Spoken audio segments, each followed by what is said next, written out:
ፊልሙ ሲጀምር ቶም የተባለ የሃይስኩል ተማሪ ጋር ያስተዋውቀናል። ዳኒ የተባለም የቅርብ ጓደኛ አለው። ቶም ክላስ ውስጥ በጣም የሚወዳት አንድ ልጅ ነበረች፣ ሉሲ ትባላለች። ክላስ ውስጥ በጣም የሚያስቸግረው አንድ ተማሪ ነበር፣ ስሙ ዩጂን ይባላል። ቶም ከአያቱ ጋር ነው የሚኖረው። አንድ ምሽት ላይ ቶም ወደ ሉሲ ቤት ሲሄድ በሩ ክፍት ሆኖ ያገኘዋል። ከዛም ወደ ውስጥ ሲገባ 4 ወንዶች ሉሲን ደፍረዋት ያያል። ከዛም እሱን ሲያዩት ይሮጣል። በስልኩ 911 ሊደውል ሲል ይተኩሱበትና ጥይቱ በስልኩ አልፎ ጭንቅላቱን ይመታውና ይወድቃል። ከብዙ ጊዜ በኋላም ቶም ይነቃል። አጠገቡ አያቱ ነበረች። ከዛም ዶክተሩ ስላለበት ሁኔታ ሲነግረው ጭንቅላቱ እንደተጎዳና የስልኩ ስብርባሪ ጭንቅላቱ ውስጥ አሁን ድረስ እንዳለ ይነግረዋል። ከዛም ከሆስፒታል ይወጣል።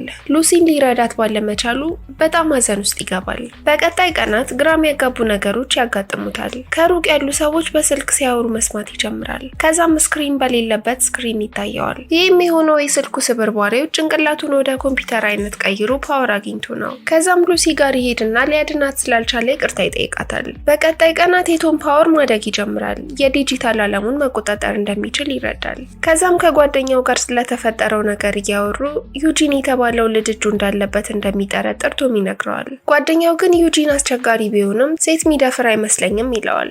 ቶም ክላስ ላይ ሆነው የዩጂንን ስልክ በአይምሮ ሃክ ሲያደርግ ሉሲን ሲደፍሯት የቀረጹትን ቪዲዮ ስልኩ ላይ ያያል። ከዛም በጣም ይናደድና ባትሪውን ያፈነዳዋል። ማታ ላይም አንድ የተዘጋጀ ፓርቲ ላይ ሄድና ዩጂን እና ጓደኞቹን ይከታተላቸዋል። ከዛም እነሱ እንደሆኑ ሲናገር ሊመቱት ሲሉ ጓደኛው ዳኒ መሃል ገብቶ ይገላግላቸዋል። ከዛም ቶም ሉሲ ጋር ይሄድና አየር እየወሰዱ እያለ የዩጂን ጓደኞች ወደ ግቢው ሲገቡ ስታይ ትደነግጣለች። ቶም እነሱ እንደሆኑ የደፈሯት እርግጠኛ ይሆናል። ከዛም በነጋታው የዩጂን ጓደኞችን መከታተል ይጀምራል። ስልካቸውን በአይምሮ ሃክ ያደርገዋል። ከዛም የሚያሳፍር ቪዲዮዎችን ከስልካቸው አውርዶ ተማሪዎች በተሰበሰቡበት ይለቅባቸዋል። ከዛም የተፈጠረውን ነገር ለሉሲ ሄዶ ይነግራታል። እሷም በጣም ደስተኛ ትሆናለች። ከዛም ከሉሲ ጋር ዋክ እያደረጉ ዩጂን እና ጓደኞቹን ያገኛቸዋል። ቶም እንደሆነ ቪዲዮን ያሳየውና እያስፈራራቸው ያለው ብለው ይጋፈጡታል። ከዛም ቶም በአይምሮ ወደ ስልካቸው እሱ አይደለም የሚል ቴክስት ወደ ሁሉም ስልክ ይልካል። ይህንንም ሲያዩ እሱ እንዳልሆነ ያስቡና ይለቁታል።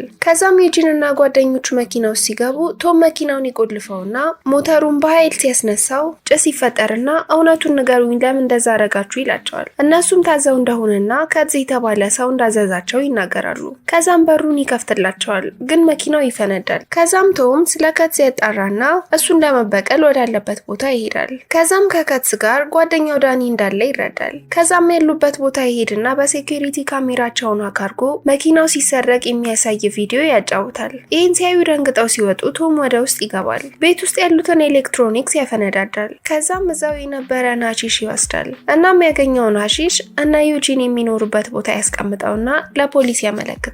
ከዛም ፖሊሶች ዩጂን እና ጓደኞቹን ያስሯቸዋል። ከትስ ባንክ አካውንት ውስጥ ያለውን ገንዘብ ሊያወጣ ሲል ምንም ብር እንደሌለው ያያል። ቶም አካርጎ ሙሉ ገንዘቡን ሰርቆት ነበር። ከዛም የከትስ አለቃ ይደውልለትና ይሄን ችግር የሚፈጥረውን ሰው እንዲይዙ ካልሆነ እንደሚገለው ይነግረዋል። ይሄን ሲያወሩ ቶም እየሰማ ነበር። ከዛም የከትስ አለቃ ኤልማን ስለሱ መረጃ ቢፈልግም ምንም ማግኘት ሳይችል ይቀራል። ከዛም ቶም የከትስ ሌላ ሐሺሽ ማከማቻ ቦታ ያገኝና ያቃጥልበታል። እያቃጠለውም እያለ ከትስና የሱ ሰዎች ይደርሱበትና ይመቱታል። ሊገሉትም ሲሉ የሚረብሽ ድምጽ በስልካቸው ያስተላልፍና ሲወድቁ ሮጦ ያመልጣል። ጠዋት ራሱን ስቶ መንገድ ላይ ወድቆ ይነሳል። ከዛም ለሉሲ አብረን እንፈተናለን ያላትን ፈተና ሳይፈተን ይቀራል። አለመኖሩን ሉሲ ስታይ በጣም ታዝናለች። ከዛም ስራቸውን እያበላሸ ነው ብለው ያሰቡትን አንድ ልጅ ይገሉትና ይሰቅሉታል ሁሉም እንዲያይ። ይህን ሲያይ ቶም በጣም ያዝንና በሱ ምክንያት እንደሆነ ስለተረዳ ሁሉን ለማቆም ይወስናል። ከዛም ዶክተሩ ጋር ይሄድና ጭንቅላቱ ውስጥ ያለውን የስልኩን ስብርባሪ እንዲያወጣለት ይጠይቀዋል። ዶክተሩ ግን ካወጣው እንደሚሞት ይነግረዋል። ከዛም ወደ ቤት ሲገባ የከትስ አለቃ ኤልሞን ቤት ውስጥ ይጠብቀዋል። እሱ እንደሆነ እንደደረሱበት ይነግረዋል። እናቱንና ሉሲን ያግቷቸውና አድርጊ የምንልህን ካላረክ እንገላቸዋለን ይሉታል። ስለቶም መረጃውን የሰጠው ጓደኛው ዳኒ እንደሆነም ይነግረዋል። ከዛም ኤልሞን ለቶም ባንክ አካውንት አካርግና ወደ ኒ ባንክ ገንዘብ አስተላልፍ ይለዋል። እሱም እሺ ብሎ ያስተላልፋል። ግን በድብቅ ፖሊስ ጋር ይደውላል። ሉሲ ወዳለችበት ቦታ ይልካቸዋል። ግን ፖሊሶቹ እስኪደርሱ ሉሲን ይዘዋት ይሄዳሉ። ከዛም ኤልማን ወደ ባንኩ ብር መላኩን እንዲቀጥል ለቶም ይነግረዋል። ቶም ግን በጣም ኮንሰንትሬት ያደርግና ዙሪያው ያሉ ሰዎች ስልካቸው ውስጥ ያለውን ባትሪ በጣም እንዲሞቅ አድርጎ ያፈነዳዋል። ሁሉም ይወድቃሉ። ከዛም ኤልማን ለማምለጥ ይሞክራል። ቶም ይከተለውና በጭንቅላቱ ከኢንተርኔት በሰከንዶች ካራቴ ይማርና መደባደብ ይጀምራሉ።